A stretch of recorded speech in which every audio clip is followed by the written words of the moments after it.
Good morning, ladies and gentlemen. Once again, I am Victor Michael Vincent Jr. I am your reentry expert.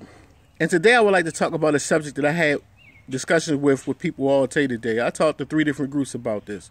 And I'd like to thank Dana Daughtry, who told me, like, Vic, make that your podcast for this morning.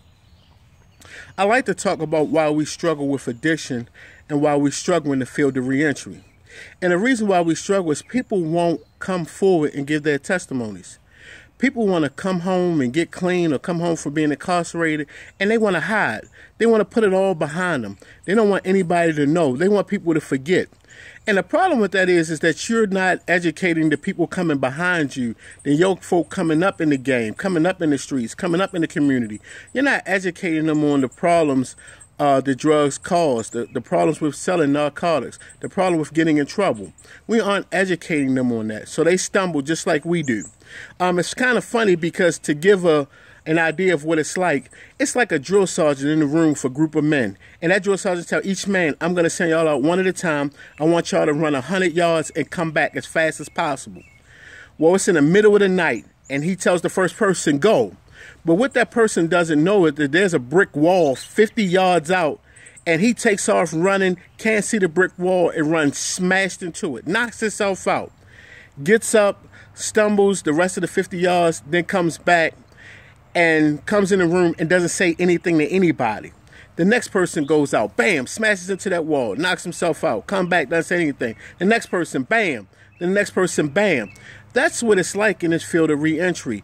Everybody's hiding and everybody's ashamed. Beloved, let me tell you something. Once you go through something and you give it to God or you confess it or you deal with it, man, can't nobody hold that against you. The only person that can hold it against you is yourself. Man will try, but they can't hold it against you. But you allow people to hold stuff against you and you don't reach your level of success that you should reach. I'm telling you right now, I don't care what you did. I don't care if you got high back in the day. I don't care if you tricked. I don't care if you was a prostitute. I don't care if you was a thief. If you cleaned your life up and you're serving your community and you going to work every day, you have a right to feel just as proud as everybody else because everybody has skeletons in their closet. Like I said, once again, we need to come together. We need to come forward and tell our story, give our testimony. We need to change the way things are going for those who have been incarcerated.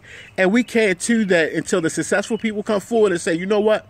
Yeah, I did something bad before. I was locked up before, but look at me now. That success story is all around you, but you just don't know because that person's sitting there hoping nobody ever knows or anybody ever finds out. And that's not helping anybody. Look at the shape we're in as a nation right now. Once again, man, I'm Victor Michael Vincent Jr. I am your reentry expert. Man, don't let your past dictate your future. Don't let your past haunt your steps. Man, it's all right. I come out every day and tell everybody everything. I don't hide anything. And the funny thing about it is somebody go back and say, yo, you know Vic was locked up before, or you know Vic used to get hurt. People be like, yeah, I know. He told me. So don't let anybody hold anything against you. Y'all have a blessed week, and I guess I'll see y'all the next time. Stay blessed.